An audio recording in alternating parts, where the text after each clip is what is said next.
राजस्थान देख रहे हैं आप, आपके साथ मैं हूं गीतांजलि। खबरों की शुरुआत करें इस वक्त बड़े खबर से। कोरोना को लेकर सीएम अशोक गहलोत समीक्षा बैठक लेंगे। वीडियो कॉन्फ्रेंसिंग के जरिए 3 समीक्षा बैठक लेंगे सीएम अशोक गहलोत। दोपहर 12 बजे विपक्ष समेत राजनीतिक दलों के साथ बैठक, दोपहर 2 बजे सामाजिक संगठनों और सामाजिक कार्यकर्ताओं के साथ बैठक और शाम 5 बजे का जो तय वक्त है वो डॉक्टर्स, एक्सपर्ट्स, निजी हॉस्पिटल संचालकों के साथ बैठक का निर्धारित किया गया है। तो लगातार ताबड़तोड़ 3 बैठकें आपको बता रहे हैं। इस वक्त बड़ी खबर, कोरोना को लेकर सीएम अशोक गहलोत समीक्षा बैठक लेंगे, वीडियो कॉन्फ्रेंसिंग के माध्यम से जुड़ेंगे। 3 ये समीक्षा बैठक है जिसमें दोपहर 12 बजे एक बैठक का वक्त जो है वो निर्धारित किया गया है। विपक्ष समेत जो राजनीतिक दल हैं उनके साथ में ये बैठक है। 2 बजे का समय है सामाजिक संगठनों और सामाजिक कार्यकर्ताओं के साथ बैठक और शाम 5 बजे डॉक्टर्स, एक्सपर्ट्स, निजी जो हॉस्पिटल्स हैं, प्राइवेट हॉस्पिटल्स, उनके जो संचालक हैं उनके साथ बैठकर बातचीत होगी। और सुशांत पारिक हमारे संवाददाता इस खबर पर ज्यादा जानकारी के साथ में मौजूद है। सुशांत, कोरोना जिस तरह से बढ़ रहा है, अब प्रदेश सरकार उसको लेकर काफी गंभीर, काफी सक्रिय, 3 बैठकें लगातार। बिल्कुल, सीएम का मकसद तो यही है कि अलग अलग वर्गों के साथ संवाद के जरिए जो भी समाधान निकाला जा सके, जो भी सुझाव मिले और उनको इम्प्लीमेंट किया जा सके। इससे पहले भी हमने देखा है कि बहुत लंबी और मैराथन बैठकों का दौर चला है विभिन्न वर्गों के साथ। आज 3 बैठकें दोपहर 12 बजे पॉलिटिकल पार्टी के नेताओं के साथ सीएम चर्चा करेंगे, 2 बजे सामाजिक संगठनों और एक्टिविस्ट के साथ होगा और शाम 5 बजे चिकित्सक, रिटायर्ड एक्सपर्ट, निजी चिकित्सालय के संचालकों के साथ होगा। क्योंकि कोरोना का जो संक्रमण है वो बढ़ रहा है लगातार और जिस तरह से संक्रमण फैल रहा है, कुछ सख्त और कड़े कदम उठाने का समय आ गया है। कुछ जगह हम देख रहे हैं कि जोधपुर में कुछ हिस्सों में लॉकडाउन की स्थिति है और जयपुर में भी संक्रमण बहुत तेजी से बढ़ा है। लोग लॉकडाउन की मांग भी कर रहे हैं। हालांकि अभी ये कहना मुनासिब नहीं होगा कि लॉकडाउन होगा या नहीं होगा, लेकिन कुछ सख्त फैसले सीएम की ओर से लिए जा सकते हैं और उन्हीं को लेकर आज सीएम इन सभी अलग अलग वर्गों के साथ सुझाव और चर्चा करने वाले। सुशांत, इससे पहले भी कई बैठकें हुई हैं कोरोना को लेकर। लगातार महामारी अपने पांव पसार रही है प्रदेश में। अब ऐसे में लगातार बैठकों का दौर जारी है और इससे पहले हुई बैठकों में भी कई बातें जो है वो की गई थी, कई समीक्षाएं की गई थी और कई गाइडलाइंस भी बनाई गई थी। लेकिन गाइडलाइंस की धज्जियां जो है वो सरेआम उड़ रही हैं। इसके लिए कुछ खास कदम, कुछ खास जो अहम पॉइंट्स हैं, अहम बिंदु हैं, उन पर काम करे सरकार, ये भी इस बैठक में तय माना जाए। देखिए, सरकार तो अपनी तरफ से लगातार कोशिश कर रही है, लेकिन जो नागरिकों की भूमिका है वो सही ढंग से उसका निर्वाह नहीं हुआ। क्योंकि नो मास्क नो एंट्री अभियान के बावजूद भी जो है अभी भी बहुत सारी जगह है प्रदेश में जहां मास्क लोग नहीं लगा रहे हैं। पुलिस अपनी कार्रवाई कर रही है, लेकिन उसके बावजूद लोगों में वो डर नहीं है, पालना को लेकर वो जागरूकता नहीं है जो होनी चाहिए। सरकार ऐसे में अब और क्या करे, ये भी एक चर्चा का विषय रहेगा कि किस तरीके से और अधिक सख्ती से पालना करवाई जाए या फिर कुछ ऐसे कड़े कदम जिनमें एक तरीके से बाध्यता हो लॉकडाउन जैसी स्थिति को लेकर। बिल्कुल सुशांत, सही कहा आपने कि सरकार कई तरह की गाइडलाइंस को तैयार कर चुकी है, लेकिन फिर भी लोगों की लापरवाही साफ तौर पर देखी जा रही है। अब इस लापरवाही को कैसे खत्म किया जाए? क्या यहाँ सख्त होना पड़ेगा, अधिकारियों को सख्त होना पड़ेगा, प्रशासन को सख्ती दिखानी होगी? इस पर भी आज चर्चा हो सकती है। बहुत बहुत शुक्रिया सुशांत इस पूरी बातचीत के लिए।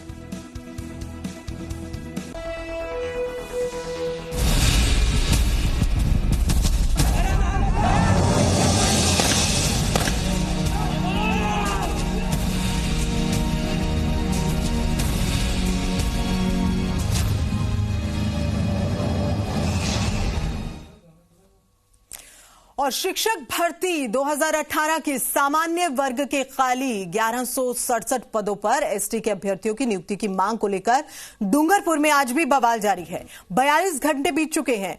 पुलिस उपद्रवियों से हाईवे को मुक्त नहीं करा सकी है। अभी भी ये लोग NH8 पर ऐसे के ऐसे ही डटे हुए हैं। हाईवे के आसपास की पहाड़ियों पर इन्होंने कब्जा कर लिया है। पुलिस गुरुवार से प्रदर्शनकारियों को वहां से हटाने की कोशिश कर रही है, लेकिन अभी भी पुलिस नाकाम है, बेबस नजर आ रही है पुलिस। सरकार ने जयपुर ग्रामीण एसपी शकरदत्त शर्मा को स्पेशल ड्यूटी पर डूंगरपुर भेजा है। सीएम गहलोत पूरे मामले पर लगातार नजर बनाए हैं। आज उदयपुर में प्रदर्शनकारियों और अधिकारियों के बीच में उदयपुर में पहली वार्ता भी हो सकती है। मौके के हालात आपको बता दें कि पुलिस हाईवे से करीब 2 किलोमीटर पीछे है। प्रदर्शनकारियों ने खेरवाड़ा में रोडवेज की 3 बसों में भी आग लगा दी है। डूंगरपुर में 7 ट्रकों समेत 1 दर्जन वाहन फूंक दिए गए। वाहनों से सामान और ट्रक से शराब लूटी है। पेट्रोल पंप, होटल्स में तोड़फोड़ की गई है, लूटपाट की गई है। अब तक पथराव में 1 दर्जन पुलिसकर्मी घायल हुए हैं। इलाके में इंटरनेट सेवाएं कल से बंद पड़ी हैं। हालात जरा समझने की कोशिश करिए कि आखिर डूंगरपुर में चल क्या रहा है। प्रदर्शनकारी प्रदर्शन कर रहे हैं, लेकिन ये प्रदर्शन उग्र है, हिंसक प्रदर्शन है, जिसको पुलिस भी कंट्रोल करने में नाकाम।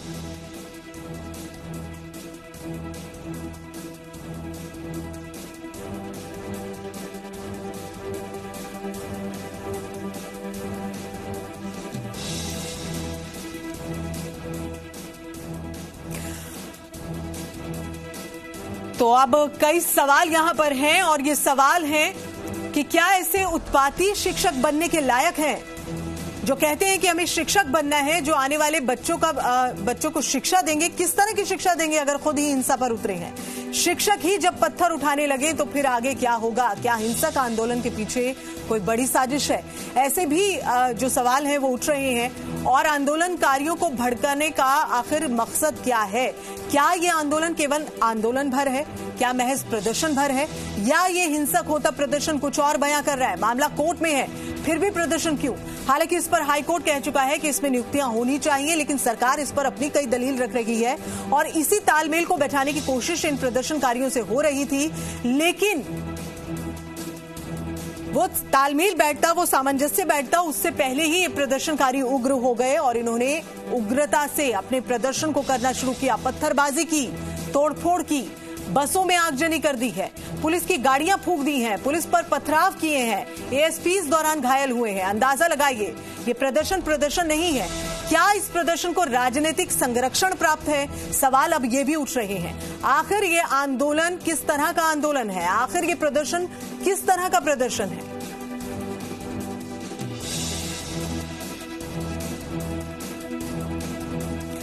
तो ऐसे में जाहिर तौर पर लाजमी है कुछ सवालों का उठना, और ये सवाल जो है वो हम लगातार कर रहे हैं। जो शिक्षक, जिन्हें आगे जाके शिक्षक बनना है और वो चाहते हैं कि वो अपने पदों पर तैनात रहें, वो कैसी शिक्षा देंगे? ये सड़कों का जरा हाल देखें आप। सड़कों पर गाड़ियां जो खड़ी हैं उनमें आग लगा दी जाती है। प्रदर्शनकारियों का प्रदर्शन कंट्रोल नहीं हो रहा है, अनकंट्रोल्ड है। पुलिस कोशिश कर रही है इन्हें कंट्रोल करने की, लेकिन उसके बावजूद ये कंट्रोल नहीं हो रहे हैं।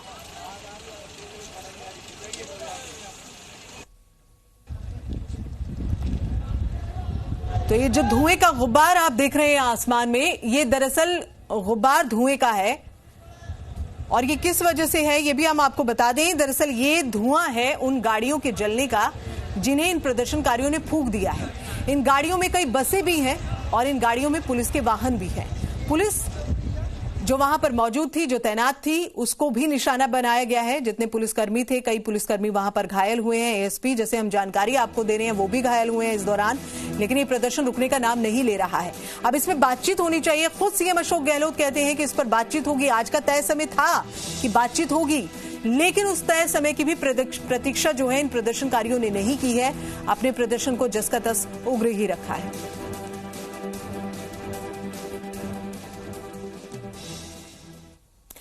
और डूंगरपुर के हालातों पर सीएम अशोक गहलोत फिर से नजर अपनी बनाए हुए हैं। सीएम आवास पर इस मामले को लेकर एक अहम बैठक है और इसमें अर्जुन बामणिया मंत्री विधायक मौजूद हैं, राजकुमार रोत मौजूद हैं, गणेश गोगरा मौजूद हैं और सभी विधायकों ने सीएम अशोक गहलोत को हालात की पूरी जानकारी दी है। इसके बाद मीडिया से बात करते हुए मंत्री बामणिया ने यह कहा है कि सरकार इन युवाओं के साथ है, लेकिन वो शांति से प्रदर्शन करें और बातचीत से ही मसले का कोई हल निकलेगा। साथ ही उन्होंने कहा कि मामला अभी कोर्ट में विचाराधीन है, सरकार की तरफ से हर संभव कदम उठाए जा रहे हैं। साथ ही उन्होंने कहा है कि प्रदर्शनकारियों को गुमराह किया गया है। पुलिस वाले जाते हैं।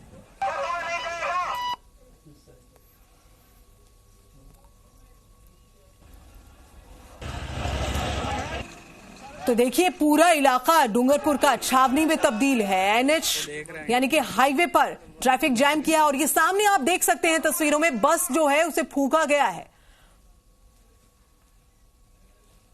ये एक ऐसा आंदोलन है, एक जन आंदोलन, इसमें कोई लीडर नहीं था, सिर्फ रिट पिटिशनर थे, वही वहाँ लीडरशिप कर रहे थे। इसके बाद जो सामाजिक संगठन आए उन्होंने लीडरशिप की।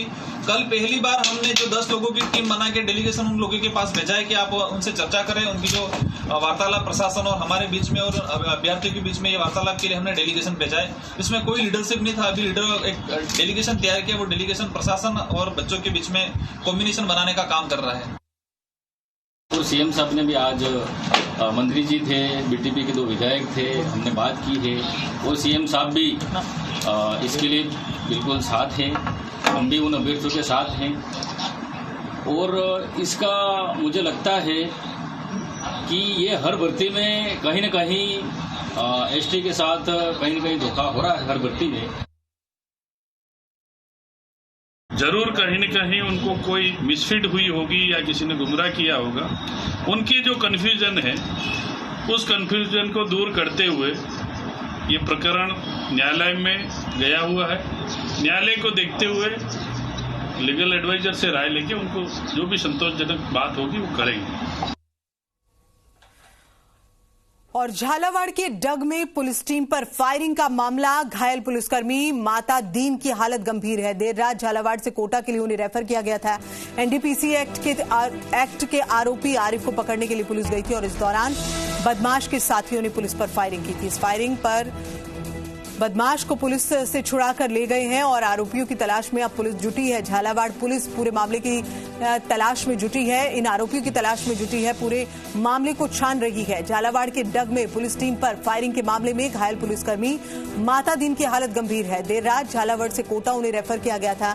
एनडीपीएस एक्ट के आरोपी आरिफ को पकड़ने के लिए पुलिस टीम गई थी और इस दौरान बदमाशों के साथियों ने पुलिस पर फायरिंग कर दी और पुलिस पर फायरिंग के दौरान ही ये पुलिसकर्मी घायल हुए थे। फायरिंग कर बदमाश को पुलिस से छुड़ा कर ले गए आरोपी, जिनकी तलाश में अब झालावाड़ पुलिस जुटी है। जो एनडीपीएस का पिछले साल के मुकदमे में 173(8) में वांटेड था, जिसकी कुछ सूचना थी हमारे पास और इन एसएचओ 6 कांस्टेबल्स के साथ वहां पहुंचा भी था और आरिफ को पकड़ भी लिया था। इसी दौरान पीछे से एक व्यक्ति ने आके, जो आइडेंटिफाई हो गया है अमीन के नाम से, उसने पीछे अंधेरे में वो आया और इधर से आरिफ ने आवाज लाई कि पुलिस ने पकड़ लिया है, फायर कर। तो देखिए जरा कैसे फिल्मी अंदाज में ये बदमाश आए और अपने एक साथी को पुलिस की पकड़ से छुड़ा कर ले गए हैं। बड़ा मामला। महेश परिहार, जी मीडिया संवाददाता जुड़े हैं हमारे साथ। महेश, बड़ा ही फिल्मी अंदाज में ये पूरा प्रकरण हुआ है। देखा जाए यहां पर जो बदमाश पुलिस के हत्थे चढ़ा हुआ था उसे उसी के साथी आए और छुड़ा कर ले गए और यहां तक कि पुलिसकर्मी को भी घायल कर गए हैं। कानून व्यवस्था चरमराती हुई। जी बिल्कुल गीतांजलि, अगर पूरे घटनाक्रम की बात की जाए तो आमजन में विश्वास और अपराधियों में भय का जो मोटो लेकर पुलिस आगे बढ़ रही थी, उस पर कहीं ना कहीं सवालिया निशान उस समय खड़े हो जाते हैं जब बेखौफ हुए बदमाश पुलिस पर ही हमला कर बैठते हैं। ऐसी ही घटना देर शाम उस समय हुई जब एक एनडीपीएस के आरोपी को पकड़ने के लिए गंगार थाने पुलिस की टीम गई थी, लेकिन उस दौरान बदमाशों ने पुलिसकर्मियों पर फायर कर दिया। इस जो हादसा है, फायरिंग के दौरान गंगार में कार्यरत पुलिसकर्मी माता दीन के गले में गोली लगी है और वो गंभीर घायल हो गया, जिसे प्राथमिक उपचार के बाद जिला चिकित्सालय रेफर किया गया था। लेकिन देर रात उसकी एक बार फिर तबीयत ज्यादा बिगड़ी और जिसे आपात स्थिति को देखते हुए कोटा रेफर कर दिया गया है। हालांकि पूरे मामले में पुलिस अधीक्षक किरणकांत सिद्धू का कहना है कि एक और जहां घायल पुलिसकर्मी के उपचार पर पूरी तरह से विभाग द्वारा ध्यान दिया जा रहा है, मेडिकल टीमों का सहयोग लिया जा रहा है, तो वहीं जो बदमाश थे जहां पर इनको कार्रवाई की गई थी उस जगह को अन्य थाना क्षेत्रों की भी पुलिस बुलाकर छापेमारी की जा रही है और जल्द प्रयास किया जा रहा है कि आरोपियों को दबोच दिया जाएगा। लेकिन आरोपियों को पकड़ने का जी आम बिल्कुल महेश, पूरी कोशिश की जा रही है आरोपियों तक पहुंचने की। पुलिस लगातार काम कर रही है इस पर और पुलिस अपनी जांच पड़ताल में भी जुटी है और इस पूरे मामले में अभी क्या कुछ और होता है देखना होगा, क्योंकि जो बदमाश हैं, जो भागे हैं, वो काफी मामलों में पहले से ही वांटेड है। बहुत बहुत शुक्रिया इस पूरी जानकारी के लिए। और कोटा में सीआईडी इंटेलिजेंस कांस्टेबल पर फायरिंग का मामला। शिवराज गैंग के गुर्गों ने पुलिस पर फायरिंग की थी और शिवराज गैंग के गुर्गे चल रहा था। प्रॉपर्टी डीलर से विवाद और सुभाष बागड़ी से विवाद चल रहा था। घटना के वक्त प्रॉपर्टी डीलर के साथ कांस्टेबल प्रमोद शर्मा मौजूद थे। सुभाष बागड़ी को हालांकि निशाना बनाना चाह रहे थे बदमाश, लेकिन फायरिंग के दौरान कांस्टेबल प्रमोद शर्मा को गोली लगी। तो प्रदेश में आखिर क्या चल रहा है आप देख सकते हैं। कानून व्यवस्था लचर या चरमराती हुई, जो भी कहें, इस वक्त सवालिया निशान इस पर जरूर लग रहे हैं। कोटा में जो सीआईडी इंटेलिजेंस कांस्टेबल पर फायरिंग के मामले में अब शिवराज गैंग के गुर्गों ने ये फायरिंग की थी। पुलिस ने अब इस शुरुआती जांच में जो पाया है उसके हिसाब से जानकारी दी है। शिवराज गैंग के गुर्गे का विवाद चल रहा था प्रॉपर्टी डीलर सुभाष बागड़ी से। और के शर्मा हमारे संवाददाता इस खबर पर ज्यादा जानकारी के साथ में मौजूद हैं। के जिस तरह से ये पूरा मामला हम देखें, अभी हम इससे पहले भी जिस खबर पर बात कर रहे थे, कानून व्यवस्था प्रदेश में बिल्कुल चरमराई हुई है। पुलिस लगातार कोशिश कर रही है इसको सुव्यवस्थित करने की, लेकिन नाकाम है। बहरहाल अगर इस पूरे खबर पर हम बात करें, इस पूरे मामले में बात करें, पुलिस की शुरुआती जांच में अभी क्या कुछ सामने निकल कर आया है, क्या कुछ पुलिस ने जानकारी दी है अभी? जितेंद्र जी, देखिए आपने बिल्कुल सही कहा कि पुलिस की तमाम कोशिशें वो एक बार नाकाम से होती नजर आती हैं, क्योंकि अपराधी जो है वो लगातार खाते हुए जा रहे हैं। तमाम अभियान जो है वो भी फेल हो जाते हैं पुलिस के। इसके दौरान इस घटना को भी अगर देखा जाए तो अभी तक की किसी भी तरह की अधिकृत पुष्टि वो नहीं है, लेकिन पुलिस के जो सूत्र हैं उनसे जो जिस तरह की जानकारी मिल रही है उसमें सामने आ रहा है कि ये एक प्रॉपर्टी का विवाद था। शिवराज का एक गुर्गा था कैलाश मालवीय, वो और प्रमोद शर्मा जो घायल कांस्टेबल है उसका एक साथी सुभाष बागड़ी इस प्रकार में घटना तक मौजूद था। इन दोनों को प्रॉपर्टी का विवाद था और बताया जा रहा है कि सुभाष बागड़ी कहीं ना कहीं उसका भी जुड़ाव जो है वो भानु प्रसाद गैंग का रहा है। तो पुलिस फिलहाल इन तमाम एंगल जो है उनसे भी जांच कर रही है कि ये किसी गैंगवार का हिस्सा तो नहीं हो सकता, ये वही शिवराज और भानु की गैंग का ही की हुई वारदात हो। तो इस तमाम विषय है उसको पुलिस अभी खंगाल रही है। तमाम जो पूछताछ की जा रही है, सुभाष बागड़ी से भी पूछताछ की जा रही है कि उसके जो विवाद थे कैलाश मालवीय जो कि शिवराज का गुर्गा बताया जा रहा है, इससे किस तरह के विवाद था, कौन कौन सी प्रॉपर्टी को लेकर विवाद था। तो फिलहाल किसी तरीके की किसी नतीजे पर पुलिस नहीं पहुंची है, लेकिन जो जांच की दिशा है पुलिस की वो अब गैंगवार की तरफ जा रही है। वो उसको गैंगवार से जोड़ करके देख रही है फिलहाल। और घायल कांस्टेबल जो प्रमोद शर्मा है ये फिलहाल अस्पताल में भर्ती है, इसका उपचार किया जा रहा है। नाकाबंदी तमाम जो वहाँ कराई गई है, आसपास में जो कि पहुंच रखा था, सभी जगह सीसीटीवी कैमरे हैं वो भी वहाँ लगे हुए थे। बिल्कुल, पुलिस हर एंगल से इस पूरे मामले की जांच पड़ताल में जुटी है। के फिलहाल बहुत बहुत शुक्रिया इस पूरी जानकारी को हम तक पहुंचाने के लिए, और अपडेट्स लेंगे आपसे। बहुत बहुत शुक्रिया। और दौसा के लालसोट उपखंड के उगरियावास गांव में हुए हत्याकांड का पुलिस ने खुलासा कर दिया है। पुलिस ने मृतक की पत्नी और बेटे को गिरफ्तार किया है, साथ ही नाबालिग बेटी को निरुद्ध किया है। और पुलिस उप अधीक्षक सतीश यादव ने जो बताया है उसके अनुसार महिला की संदिग्ध गतिविधि के बाद जांच में पूरे मामले का खुलासा हुआ।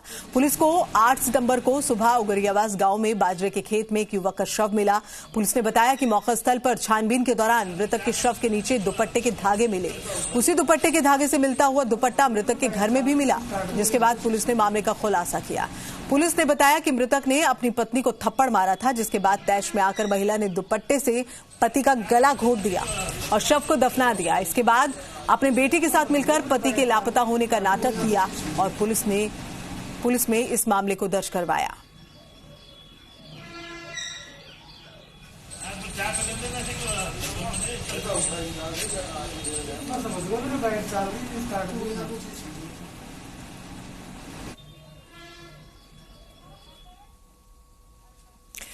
और दिल्ली जयपुर हाईवे पर पत्थरों से भरे डंपर और ट्रेलर की टक्कर हुई है। हादसे में 2 लोग गंभीर रूप से घायल हुए हैं। हादसे के बाद डंपर के कैबिन में फंसे लोगों को क्रेन की सहायता से बाहर निकाला गया।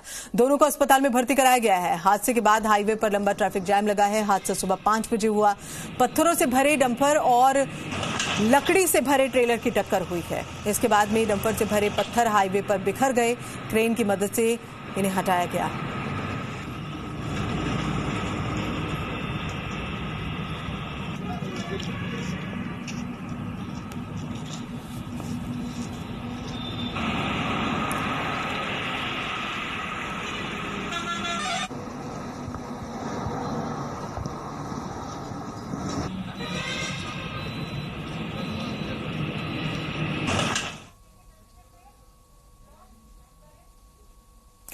और आइए अब अगले 2 मिनट में कुछ खास खबरों पर नजर डालते हैं। पीएम मोदी आज शाम 6:30 बजे संयुक्त राष्ट्र को संबोधित करेंगे। चीन के विस्तारवाद और कोरोना पर बोल सकते हैं पीएम। पूर्वी लद्दाख में तनाव के बीच भारतीय वायुसेना ने कहा, चीन और पाकिस्तान दोनों मोर्चों पर ऑपरेशन के लिए हम तैयार। सीआरपीएफ के पुंछ में डिगवार सेक्टर में किया सीजफायर का उल्लंघन, भारतीय सेना ने दिया मुंह तोड़ जवाब। एक्ट्रेस दीपिका पादुकोण से आज एनसीबी करेगी पूछताछ, करिश्मा और दीपिका को आमने सामने बैठाकर होगी पूछताछ। ड्रग्स पार्टी को लेकर करण जौहर की सफाई, कहा ना ही ड्रग्स ली है ना ही कभी किया प्रचार। गाजीपुर ब्लॉक में प्रमुख के प्रतिनिधि की गुंडागर्दी का वीडियो वायरल हुआ है, एक शख्स के साथ मारपीट। उन्नाव में नाबालिग लड़की को भगाने के आरोप में एक युवक को महिलाओं ने पीटा, पुलिस ने आरोपी युवक को हिरासत में लिया। बिहार बंगाल जाने वाले रेल यात्रियों के लिए खुशखबरी, रेल मंत्रालय ने स्पेशल पूर्वा एक्सप्रेस के फेरे बढ़ाने का लिया फैसला। डीएसआईसी योजनाओं से जुलाई में 7.41 लाख नए सदस्य जुड़े, पिछले महीने 8.13 लाख नए सदस्य। इंडियन प्रीमियर लीग के 7वें मैच में चेन्नई सुपर किंग्स की बड़ी हार, दिल्ली कैपिटल्स में दर्ज की लगातार दूसरी जीत।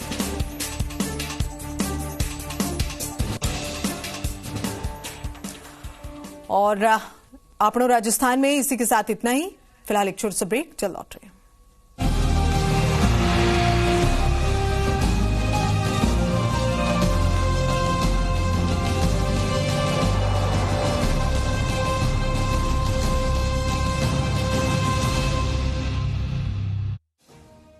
आपको सुरक्षा का डर है तो वो है ना, आपको कोरोना का डर है तो वो है ना, वतन के पहरुओं का जज्बा देखो ना, खाकी को लेकर नजरिया बदलो ना।